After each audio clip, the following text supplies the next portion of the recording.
Claro, estamos aqui de volta. Bom dia para você que está aí na sintonia da nossa programação, do nosso Manhã Interativa. Olha só, 9 horas e 2 minutinhos. Como eu já tinha comentado com vocês, aí estamos há uns 2 dias, né, falando com vocês que eu teria aqui uma presença ilustre na nossa programação. Eu tô com ela, a Tiane Amaral, psicóloga especialista em terapia cognitiva e neuromodulação. Bom dia, Tiane, seja bem-vinda. Muitíssimo obrigada. Primeiramente, bom dia aos ouvintes e às nossas ouvintes. Gostaria de agradecer ao convite, primeiramente para vir falar um pouquinho de saúde e do que realmente é a psicologia. Perfeito. Então, assim, Tiane, para a gente poder começar sobre o assunto e falar, a gente vai primeiramente explicar para os nossos ouvintes o que é e como que funciona primeiro a terapia cognitiva. Como que é esse trabalho? Eu percebo, Camila, conforme eu voltei, depois de 12 anos, eu sou filha da casa, eu trabalho com psicologia, sou formada, e o que eu percebo? Que as pessoas ainda não conhecem ou têm muitas questões acerca da psicologia, de achar que a terapia é um lugar de, muitas das vezes, você falar só do que te dói, do que incomoda, como só na hora da doença. E pelo contrário, a terapia é um lugar de prevenção, é um lugar onde você vai montar estratégias, é um lugar onde você vai se reconstruir, trabalhar essa reestruturação cognitiva, né? Porque ao longo da nossa vida a gente vai formando crenças, né? O que são crenças? São estruturas que a gente constrói acerca de nós e do mundo, o que realmente nós somos, o que o mundo pensa de nós, crenças de amor, de desvalor. Será que eu sou bom? Será que eu sou um bom profissional? Será que as pessoas gostam de mim? Então a terapia cognitiva vem reestruturar esse indivíduo no que a gente chama de tríade cognitiva, né? Que é pensamento, emoção e comportamento. Engraçado porque o comportamento ele é muito visível, diferente do pensamento. Então, muitas das vezes, quando a gente faz a proposta desse paciente, desse indivíduo pensar sobre o pensamento, ele sente muita dificuldade porque a gente não pensa sobre o que nós estamos pensando. Isso, é verdade. E é engraçado que isso gera uma desregulação emocional muito grande nesse sujeito, pensando que a gente vem numa era muito tecnológica, onde os aplicativos falam para nós como estão as batidas do nosso coração, como está a nossa respiração, como que a gente está se sentindo. Então, esse indivíduo, ele não sabe falar dele como ser humano, né? O que dói, aonde dói, como dói, qual é o formato dessa dor, certos comportamentos disfuncionais que eu estou produzindo, está vindo da onde, que situações são essas que estão sendo gatilho para o meu adoecimento. Então, a terapia é um lugar também de prática, né? Vamos reestruturar esse indivíduo, vamos praticar, vamos sair dessa zona de conforto. Então, ela tem essa proposta de tornar esse indivíduo funcional. É meio que quebrando até, entre aspas, um tabu, né? As pessoas acham que para ir no psicólogo tem que ter um problema, tem que ter alguma coisa para poder ir resolver. Mas não, como você comentou, também é preventivo, né? Temos que quebrar esse tabu e falar assim, não, eu só vou porque minha mãe está me obrigando a ir, eu preciso passar no psicólogo, por exemplo. Os adolescentes isso acontece muito, mas é algo preventivo para todas as idades, né? Para todo mundo que queira ter uma saúde mental, digamos assim, e emocional também em dias, né? Mesmo que não tenha nenhum problema, é bom se consultar, não é isso? Com certeza. Engraçado engraçado não, na verdade é um tanto quanto trágico quando nós pegamos os números de adoecimento do município de Macaúbas, pois os níveis de suicídio, depressão, dentre outras patologias, são muito altos. E isso muitas das vezes é reflexo de uma resistência desse paciente de colocar questões, de colocar culpabilidade em diversas outras coisas, mas nunca encarar. Até porque encarar requer coragem, e coragem é uma habilidade treinável, né? Uhum. Você ir ali, sentar e assumir que realmente está acontecendo algo é muito difícil.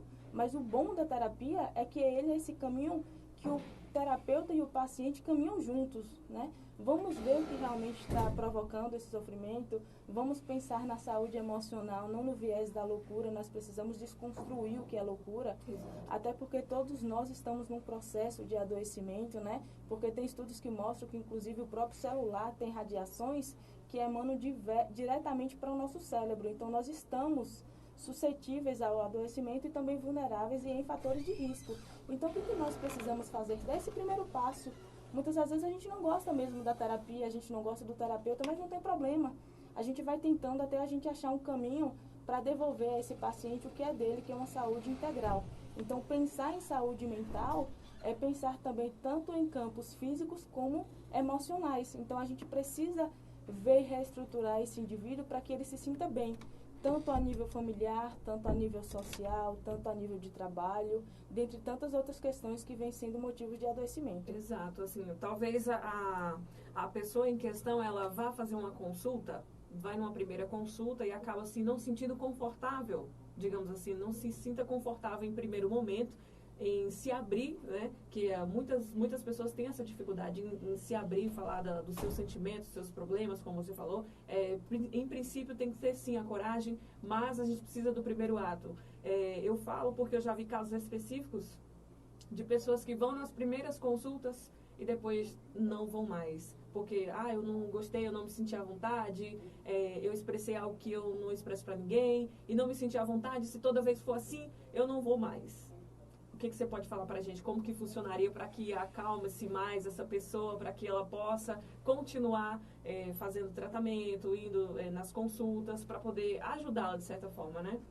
A gente pode perceber que também é um lugar de ideal muito grande que o paciente vem buscar uma resolução em cima desse conflito. Às vezes ele busca um lugar ideal para certas coisas e para certas atitudes e comportamentos que ele precisa ter. Então, será que esse lugar ideal realmente existe? Esse momento ideal de buscar terapia, esse dia ideal, esse meu estado, entre aspas, de espírito ideal para eu ir buscar? Então, o primeiro passo ele precisa ser dado. Podemos perceber que o indivíduo pensa muito, mas no campo da ação é muito difícil. E não tem problema o indivíduo não gostar, não tem problema o dia que o indivíduo chegar e não conseguir falar, não tem problema se às vezes o caminho não foi aquele que nós esperávamos. Mas por isso que a gente trabalha sempre com uma equipe multidisciplinar, para que a gente busque o melhor caminho para esse paciente. Então, a terapia é sim um lugar que muitas das vezes dói, um lugar que muitas das vezes incomoda, mas para você também organizar e reestruturar, é preciso que você bagunce. E essa bagunça veio de algum lugar. Então, não tem problema se você chega lá e não goste, mas a gente vai buscar um motivo pelos quais o paciente não está gostando. Até porque, se a gente pensar no mundo que nós estamos vivendo, esse indivíduo ele tem muita dificuldade de lidar com o outro, essa questão social, né? Como é que o outro me vê? E se o outro estiver me julgando que eu estou em terapia? Mas a grande questão é que muitas das vezes a gente vive tanto olhando para o outro, para a vida do outro, para o que o outro conquista, para o carro do outro, para o apartamento do outro, que a gente esquece de olhar para a nossa vida. E quando a gente vai dar conta, estamos num processo de sofrimento muito maior do que podemos lidar. Então, eu sempre digo assim, que cuidar da doença é muito mais caro do que cuidar da saúde. Então, a terapia é esse lugar onde o paciente ele não vai ser julgado, ele não vai ser mal visto. Não sou eu que vou ter crenças errôneas acerca dele. Pelo contrário, aquele espaço é um lugar dele. É um lugar dele construir o que realmente é dele como indivíduo. Então, não vai ter esse lugar de julgamento. Pelo contrário, vai ser um lugar de afeto, um lugar de acolhimento e um lugar de construção. Uma construção dele como ser humano. Porque a gente pode perceber que as pessoas estão se perdendo enquanto ser humano. Se perdendo nos seus papéis, né? Porque a gente dá conta do nosso papel de mulher, de esposa, de profissional, mas nunca do nosso enquanto ser humano. Então, é preciso resgatar essa identidade. Quem realmente nós somos? Qual a minha importância na família? Qual é o meu propósito? Por quais motivos eu sou feliz? Que felicidade é essa que eu busco? E buscar e trabalhar com evidências reais, né? Porque quando a gente traça metas, quando a gente trabalha com evidências, a gente diminui essa ansiedade do paciente de se projetar o tempo inteiro no futuro e muitas das vezes não olhar para o processo. Então, muito mais do que olhar para a conquista é olhar para o processo, que a gente diminui o sofrimento, diminui a ansiedade e resgata o que realmente importa, que é essa subjetividade de cada ser humano. Perfeito. Eu acho que suas palavras assim, são esclarecedoras, né, para quem está ouvindo em casa. Você que está chegando agora, estamos aqui com a Tiane Amaral, ela que é psicóloga, especialista em terapia cognitiva e neuromodulação. Estamos aqui falando um pouquinho mais, absorvendo esse assunto e aproveitando aqui essa parte de neuromodulação. O que significa neuromodulação e como que funciona esse processo? Eu brinco que a neuromodulação, primeiramente, você vai dar uma espiadinha no cérebro. Uma espiadinha. Uma espiadinha. Você faz um mapeamento cerebral para ver o que anda acontecendo no cérebro, né? O que nós precisamos inibir, o que nós precisamos excitar. E a partir disso nós montamos protocolos que sejam funcionais para esse indivíduo. Ou seja, qual é o motivo disso, né? É que o cérebro ele vai aderir novos padrões de funcionamento, porque ao longo da vida, ao longo do que nós temos contato com nossa família, com tecnologia, com nosso emprego, o nosso cérebro ele vai mudando suas atividades cerebrais. Então, o que a gente vai fazer? É diferente da terapia, porque a terapia você tem um cunho emocional, você vai falar das suas emoções, você vai falar do que te incomoda. A neuromodulação você vai treinar o seu cérebro. Então, é recomendado que o paciente treine 2 vezes no consultório e em cerca de 20 a 30 sessões. Tiane, por que 20 e não 10? Porque quando eu falo em 10, eu aumento a probabilidade desse cérebro voltar a padrões antigos. Então, é preciso potencializar mais para que a gente gere novos padrões. E quais são os benefícios desse tratamento? Primeiro, que ele não dói. Segundo, que ele não machuca. E terceiro, que segundo os estudos, ele tem muita eficácia e resultados em cima de patologias como depressão, dores crônicas como a enxaqueca, a fibromialgia, a compulsão alimentar, o déficit de atenção. Não tem limitação acerca do tratamento. Nós podemos fazer com criança, com adolescentes, com adultos.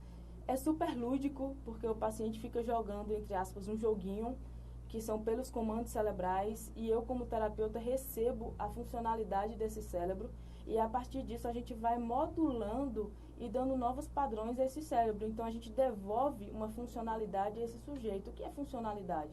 Vamos pensar na depressão, vamos pensar no suicídio, vamos pensar nessa questão química. O cérebro ele tem uma mudança nas suas atividades cerebrais e nas suas atividades químicas.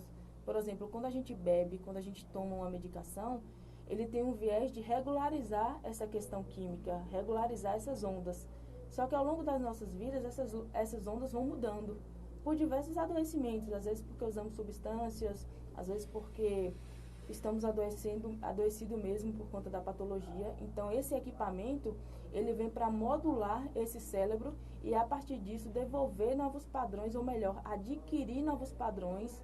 E tem vários ganhos, não só no adoecimento, não só na patologia, né? Mas também quando você quer melhorar sua questão de ansiedade, sua questão de concentração, de atenção. Então, a gente neuromodula esse paciente. Caso, eu preciso disso também.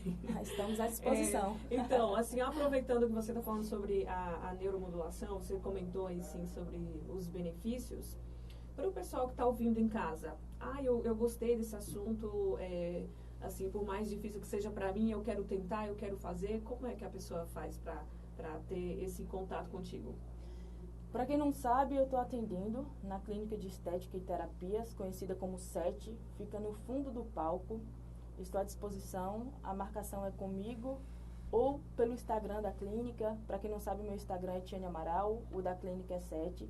Então, qualquer coisa pode entrar em contato comigo, pode dar uma passadinha na clínica, que eu vou estar à disposição para construir uma psicologia para além dos muros, Camila. Eu percebo que as pessoas acham que a psicologia é só dentro de uma clínica fechada. A gente constrói uma psicologia talvez comendo, talvez correndo, num ambiente que seja do paciente. Então, o que é bom para esse paciente? Aonde é confortável para ele ser atendido? Aonde nós vamos crescer enquanto seres humanos? Então, eu estou disponível para construir essa psicologia ou para desconstruí-la, né, para algo que seja positivo e para algo que seja de grande importância, né? Que o grande objetivo é que esse paciente tenha benefícios. Então, eu estou em atendimento na SET e, para quem quiser, vai ser um grande prazer receber, vai ser um grande prazer estar em crescimento. Perfeito. Tiane, aproveitando aqui a deixa, eu gostaria que você falasse um pouquinho mais, assim, mês passado, mês de outubro, foi o mês amarelo, né, sobre depressão, sobre suicídio. Eu gostaria que você falasse um pouquinho mais sobre esse assunto que é tão visível aqui entre nós, né, na nossa cidade, mas é algo que, de certa forma, é tapado. Não existe palestras, não existe comentários avulsos e esclarecidos sobre esse assunto. Eu gostaria de aproveitar a tua presença aqui para que você pudesse esclarecer um pouquinho mais sobre esse assunto aqui. Estamos saindo do mês amarelo, entrando no mês azul, né, a prevenção.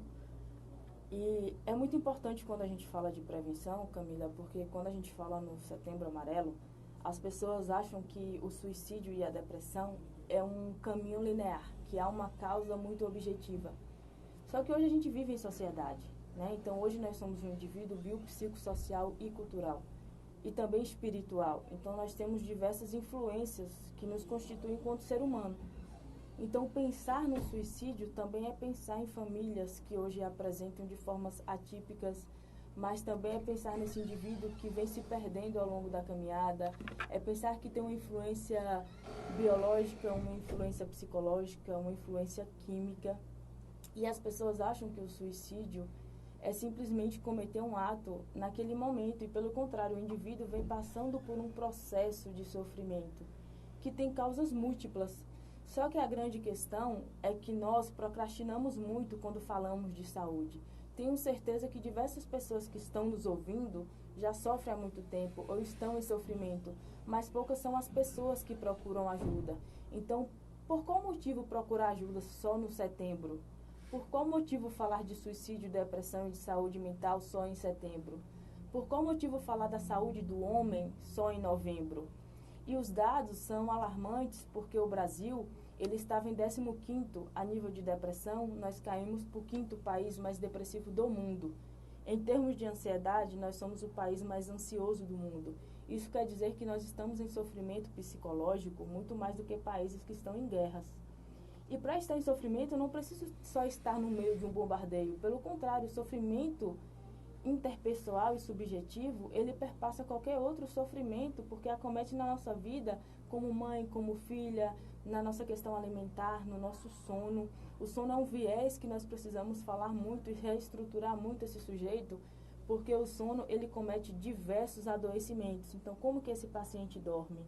Quantas horas ele dorme? Como que é a qualidade desse sono? Quanto esse sono é fragmentado?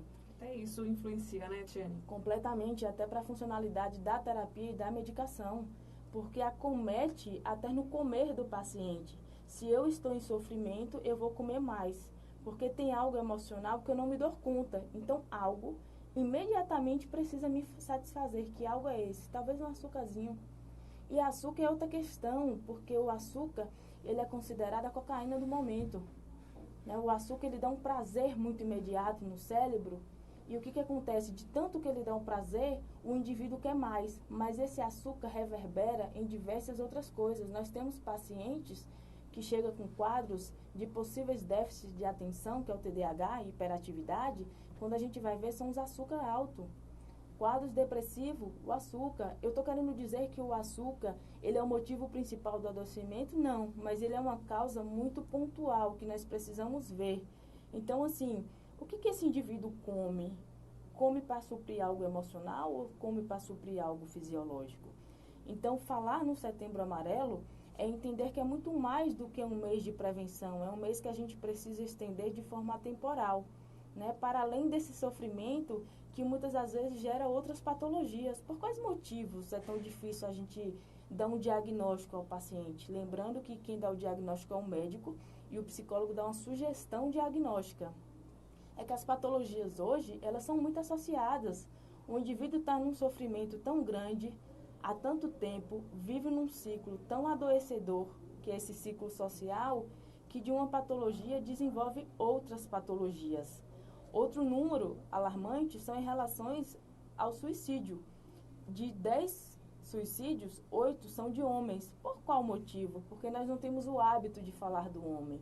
O homem, socialmente, culturalmente, foi feito para dentro do lar, gera algo, dá essa manutenção. Então, esse homem, ele não foi criado para se reconstruir, para falar do que incomoda, para falar do medo, falar do fracasso, falar do que realmente dói.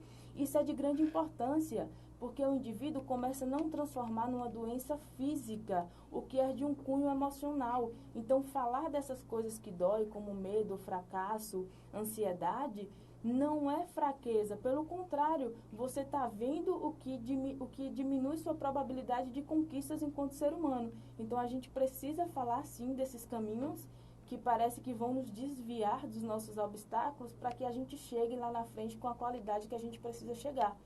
Exato. como você comentou aí dos homens, o homem ele tem uma imagem, digamos assim, entre aspas, durona. Então, assim, para eles é algo que não é tão suscetível falar sobre sensibilidade, sobre sentimentos, sobre o que está se sentindo. Então, a gente tem que entender, e os homens têm que pôr também dentro da sua própria cabeça, que é algo necessário para o bem dele mesmo, para o bem do homem, para o bem da sua saúde e da sua própria vida, né? Como você comentou, o suicídio ele é um processo. Tem aí os seus motivos pelos quais pode ser dias, semanas, meses e anos para se chegar no suicídio. Você como psicóloga, qual o toque que você dá para os pais, para que os pais possam perceber algo que esteja diferente? Porque muitas vezes não é algo assim tão perceptível aos olhos dos pais. Mas qual a dica que você dá assim para quem está em casa e para poder ter um pouco mais de atenção com os filhos, sobrinhos ou com o marido, com a esposa, seja quem for, para esses sintomas, né, entre aspas, nesse sentido? Primeiro falando da questão do homem, a gente fala dessa força máscula, né? Engraçado que eu gosto muito de desconstruir isso. O que é que anda sendo tão forte assim para o homem? Que necessidade é esse que ele tem de se mostrar tão forte? Será que realmente ele se encontra forte assim? Porque se a gente pensar no princípio de fortaleza, no princípio de conquista, no princípio de bem-estar, esse homem que se mostra muito forte e tem medo de se desconstruir, essa fortaleza vem caindo à tona porque ele não está bem, ele não está feliz. Então, assim, o que vale você conquistar o mundo se você não desfruta desse mundo? O que vale você buscar a sua vida inteira aquele carro dos seus sonhos se você não está feliz dentro do seu carro? Então, essa questão da força, ela precisa ser desconstruída, porque nós, enquanto ser humano, nós precisamos de ajuda, até porque, biologicamente, nós fomos criados para viver em sociedade. Então, essa é uma dica para os pais. O que é do cunho do adoecimento ou não? Tudo que perpassa o viés social. O que isso significa? Se seu filho tinha um hábito de sair, de encontrar com os amigos, de ir para a escola, e hoje ele tem medo e se isola, o isolamento é um ponto de adoecimento, porque nós fomos feitos para nos relacionar. Nós precisamos de nos relacionar enquanto ser humano para a nossa maturação, né? Para o nosso crescimento pessoal, profissional e até como ser humano mesmo. Então, assim, seu filho parou de comer, seu filho dorme mal, seu filho não quer ir para a escola, seu filho está mais irritado, seu filho está com a qualidade de sono muito pior, está acordando cansado. Isso é um cunho que precisa ser olhado. Por quanto tempo ele está assim? Por quanto tempo isso vem se apresentando? Por quanto tempo esses sintomas andam sendo presentes? Então, tudo que vem do cunho social precisa de um olhar mais afetivo e cuidadoso. Com certeza. Então, fica a dica aí para os pais que estão ouvindo a nossa programação. Você, ouvinte do nosso programa, a Tiane Amaral, psicóloga especialista em terapia cognitiva e neuromodulação, está aqui comentando com a gente, abordando um pouco mais sobre esse assunto que é de tão suma importância, né, o Setembro Amarelo. Já passou o Setembro Amarelo, mas o assunto ele continua contido aí nos 365 dias do ano. E algo que temos que prestar atenção, porque essas coisas se acometem dentro da nossa própria casa e muitas vezes você só vai descobrir quando está bem agravado, quando o negócio já chegou num limite em que você não tem mais como reaver essa situação para o lado bom. Então, assim, a Tiane está aqui explicando para todos nós, para mim, para você ouvinte que está ouvindo a nossa programação, para você procurar um psicólogo, não só quando estiver doente, mas assim para prevenção de doenças, tanto emocionais, porque as emocionais também, me tira essa dúvida, Tiane, ela pode acometer doenças físicas, né? Você, tipo, ficar pensando em muita coisa, isso acomete também no físico da pessoa? Um dos principais mecanismos que eu gosto de fazer na minha prática, Camila, é que a gente chama de biofeedback, que é uma reestruturação, entre aspas, cognitiva. O que isso quer dizer? Que toda vez que eu penso algo que me dá medo, que me deixa ansioso, meu coração vai responder de uma forma para preservar minha vida. Então, por aí você já tira o quanto a questão emocional é muito forte. E os estudos vêm mostrando que indivíduos que não apresentam uma boa regulação emocional, que não tem essa habilidade de lidar com as emoções, de expressar suas questões emocionais, aquele paciente que tem medo de falar, aquele paciente, o famoso paciente que engole o choro, que tem medo de falar para machucar o outro. Não estou falando que as pessoas também têm que usar a palavra para machucar o outro, pelo contrário, mas para resguardar a sua saúde. Então, por isso que a gente fala que a fala, ela é um processo de cura, porque você não somatiza no seu corpo. Então, esse indivíduo que não lida com suas emoções, que não sabe falar dele, que não apresenta boa regulação emocional e habilidades diante do mundo, diante dele e diante de outros fatores como sociais, emocionais, ele apresenta patologias como o câncer. Quem diria, né, que questões emocionais provocaria isso? Então, câncer e tumor vem sendo apresentado de um tamanha relevância por conta dos fatores psicológicos que não vêm sendo ressignificados. Então, o nosso corpo ele precisa reagir de algum modo. Até a questão de uma contração muscular, até a questão de uma alergia, até uma crise respiratória, até uma enxaqueca, até que a gente fala assim, nossa, eu acho que meu coração está parando, ou então meu coração está batendo muito fora do normal. Isso é o seu corpo e seu sistema nervoso central, que é a estrutura nossa do cérebro, que fala assim, ó, está acontecendo algo muito errado, vamos preservar a vida desse indivíduo. E por isso que às vezes o indivíduo ele desmaia. Você lembra do famoso 7-1 da seleção brasileira? Aquilo ali foi o cérebro falando, olha, tem alguma coisa muito errada com esses atletas, o que a gente faz? O famoso apagão. Então, a gente apaga para preservar a vida. Então, o nosso corpo ele precisa reagir de alguma forma para nos dar esse alerta de que nós estamos adoecendo. Então, às vezes, as doenças físicas são de cunhos emocionais. Perfeito. Tiane, eu vou te dar aí 2 minutos para você tomar uma água e já a gente volta aí para a gente poder finalizar o nosso assunto, tá bom? Obrigada.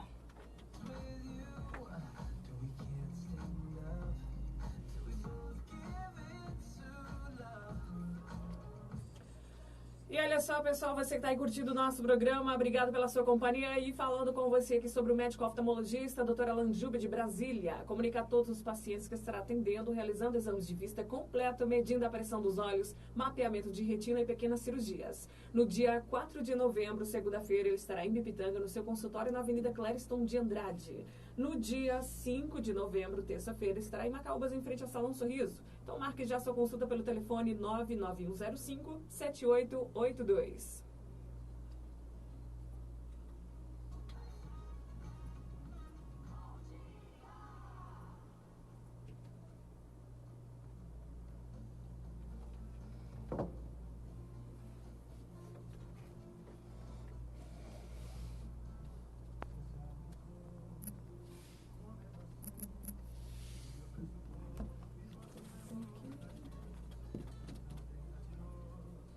Oi, mãe.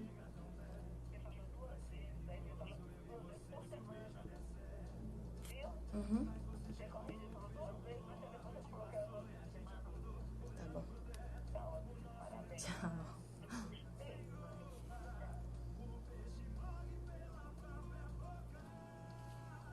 Segura aí, pessoal, que a gente vai voltar para falar mais. Tiago Paulista, obrigada por estar online. Obrigada, Regis, Maria, família aqui também presente. Muito feliz de ter o pessoal conosco. O pessoal do Insta aqui, da FM. Tem um pessoal falando que quer ser neuromodulado.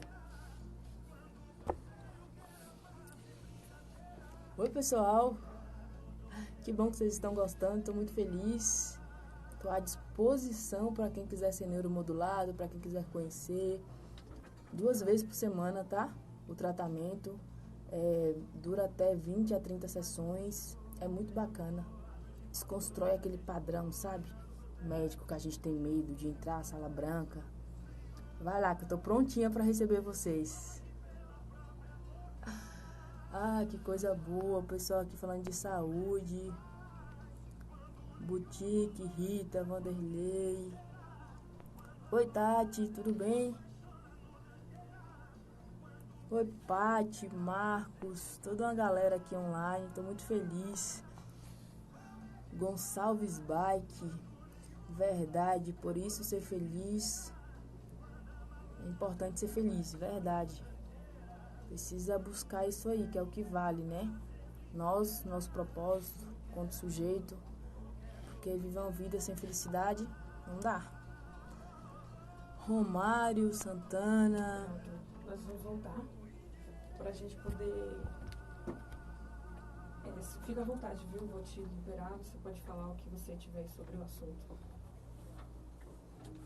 Pronto, já estamos aqui de volta, né? Guilherme Benuto, Flor Teixeira, tô querendo a nossa programação. Estamos com ela, a Tiane Amaral, psicóloga especialista em terapia cognitiva e neuromodulação, né, Tiane? Vamos aqui continuar o nosso assunto. Muito feliz, estava ali conectado no Instagram da FM, no meu também. Para quem ainda não sabe, minha página é Tiane Amaral, estou disponível também para desconstruir algumas coisas, informar outras. Então, como eu falei, a neuromodulação, ela vem numa perspectiva muito bacana no Brasil. São poucas as pessoas no Brasil que trabalham com a neuromodulação, porque os equipamentos vêm dos Estados Unidos. Então, mas eu fico feliz de poder estar trazendo a Macaúbas, que é um município que eu acredito, que é minha cidade, que me acolhe sempre tão bem, de estar sendo convidada para estar também em alguns eventos. E fazer neuromodulação vai ser um prazer, estar com os pacientes vai ser um prazer, cuidar da saúde dos pacientes vai ser incrível. Eu sempre brinco que eu formei para isso, para ser feliz no que eu estou fazendo, para consequentemente devolver ao ser humano o que é dele, que é saúde. Então a neuromodulação gira em torno de 20 a 30 sessões, 2 sessões por semana. O tratamento é rápido, é funcional, é indolor, dura até em torno de 25 a 30 minutos, são com eletrodos, né, que a gente coloca uma touquinha para dar uma espiadinha no cérebro. Então, para quem não sabe, para quem ainda não ouviu, eu atendo na SET, atrás do palco, na clínica de estética e terapias. A SET também tem diversos tratamentos. Estamos vindo com a onda integral, né, a neuromodulação integrativa, que a gente tem outros profissionais que trabalham. Para quem não conhece, dá uma passadinha lá, me liga, entre em contato comigo. Então, estou muito feliz de trazer essa desconstrução do que é saúde, do que é felicidade, repensar os propósitos da vida desse indivíduo, que muitas das vezes caminha, corre também em busca de algo que realmente não traz felicidade, do que realmente não traz um valor, né, valor do que realmente significa para esse indivíduo. Então, a gente precisa construir isso num formato que realmente seja importante, num formato que realmente tenha ganhos. Não tem problema quando a gente fala em recaída no processo, né? Quando a gente fala no processo alimentar, de substâncias. Quando eu cheguei, que eu trabalhei, fiz também minha formação em São Paulo em psicologia do esporte, eu recebi muitos casos voltados para o emagrecimento. Percebo que as pessoas querem muito emagrecer, mas idealizam um corpo que é somente um corpo ideal. Um corpo que não existe, um padrão de magreza que não é saúde. Então, olhar para esse indivíduo, olhar para essa performance, é também olhar que o emagrecimento tem diversas formas e que as pessoas hoje estão em padrões obesogênicos porque querem atender um padrão e uma demanda que é somente cultural e que não é possível. Então, assim, o que anda sendo o motivo do adoecimento? A compulsão anda sendo oriunda do quê?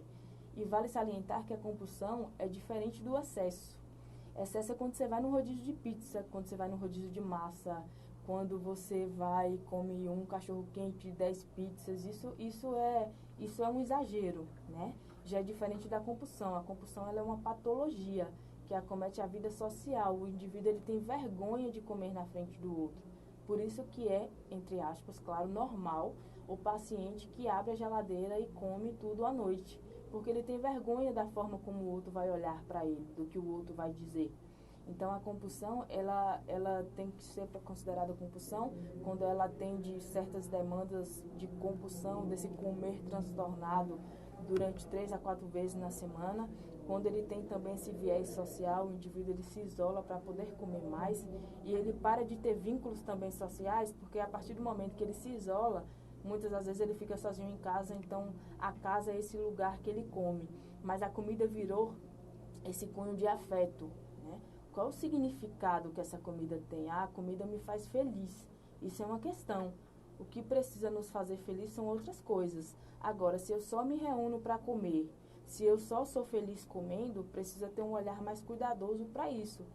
Porque hoje, culturalmente, quando as famílias se reúnem, quando os amigos se reúnem, a comida virou o foco. Exato. E a comida precisa ser uma das coisas dessa reunião, mas não o motivo principal. E vale salientar também que o nosso corpo hoje é a nossa principal estrutura. Se nós não cuidamos do nosso corpo, e eu também falo do viés alimentar, nutrindo do que realmente é de valor nutricional, nós estamos numa maior probabilidade de adoecimento psicológico. Então, as questões de anorexia, vigorexia, bulimia, a vigorexia ele é um transtorno dismórfico corporal. Aquele indivíduo que está muito voltado para o corpo, que é um corpo muito musculoso, um corpo muito forte. Tiane, como que eu sei que isso é ou não é? Vamos para a terapia. Vamos descobrir na terapia se é ou se não é. Só procurar a Tiane na 7, né? Exatamente. Isso. Perfeito. Então, assim, a gente comentou um pouco mais, você que chegou agora. Que pena que você chegou agora, que a gente falamos aqui de muitos assuntos, abordamos muitos assuntos maravilhosos aqui, que eu tenho certeza que quem está em casa está gostando, porque é algo que realmente temos que saber, temos que ter ciência sobre esse assunto. E aproveitando, Tiane, você poderia nos explicar um pouquinho mais, por exemplo, eu tenho aqui em casa, Camila, tudo bem, eu ouvi tudo que ela falou, mas, por exemplo, eu tenho o meu filho aqui em casa, ele está com alguns problemas, eu estou vendo que ele está tendo algumas dificuldades. Seria o caso de eu levar para a Tiane ver isso se acometeria dentro da tua área? Por exemplo, em escolas, né, acontecem muitas questões em que, meu filho está com problemas na escola, a Tiane também pode sentar com ele, pode tentar resolver no caso? Eu acredito que a partir do momento que essa mãe e esse pai, essa família, sinaliza que tem algo que não está normal, nós precisamos ver primeiramente que normal é esse. O que ele alcança nesse padrão normal? O que está sendo um padrão para ele traçar como normalidade ou não? Ou então, que situação que provocou para essa família sinalizar isso? Então, seria muito importante essa família vir para o nosso âmbito, para a nossa prática, para a gente primeiramente ver a funcionalidade, o funcionamento dessa família. O que essa família faz? O que essa família fazia? Que situações são essas de adoecimento? O que anda provocando esse adoecimento? Será que é o filho ou a família que precisa se cuidar? Será que é a escola que está sendo um ambiente adoecedor? Será que é o vínculo social? Será que é uma questão de sono, de alimentação? Será que é uma questão emocional? Será que é uma questão de medo? O medo é uma distorção cognitiva, né? Será que esse medo é real? Quais são as evidências que nós temos que o medo é verdade ou não? Então, primeiramente, preciso conhecer o histórico dessa família. Tem muitas alternativas, né? Tem muita coisa. Por isso que é legal falar do ser humano. O ser humano não é aquela coisa que a gente olha e fala, o motivo dele é esse. Não, bora conhecer, bora sentir essa família, bora ouvir histórias, bora ver como é que ele funciona, bora ouvir o que ele realmente quer, bora ouvir o que ele busca. Vamos traçar em conjunto metas, evidências, vamos reestruturar esse sujeito, vamos devolver o que realmente é da família. O que é importante para essa família enquanto família. Lembrando que hoje nós temos diversos modelos familiares. Então, vamos conhecer como funciona essa família, vamos conhecer o crescimento dessa família, vamos conhecer a rotina. Então, a gente precisa ver, é a família que está adoecida, é o filho que está adoecido, esse adoecimento vem sendo da onde? O que anda sendo o gatilho para esse adoecimento, né? O gatilho é aquele clique que desperta um adoecimento. Então, a gente precisa conhecer para ver o que realmente anda provocando essa funcionalidade. E vou ficar muito feliz de receber essa família, vou ficar muito feliz de receber essa criança, que hoje é um dos maiores componentes quando a gente pensa no crescimento do país, no crescimento do mundo, porque é a família que dá continuidade às gerações e que devolve o que nós temos, que nós precisamos em formato de alegria, né? Essa família que não tem essa criança que não tem julgamento, essa criança que está em processo de amadurecimento, e essa família e essa criança que muitas das vezes reproduz o que a família produz. Então vamos psicoeducar essa família, né? Tornar conhecido o que realmente anda acontecendo, para assim a gente bolar um plano de tratamento que seja legal para todo mundo. Perfeito. Você está aí ouvindo a Tiane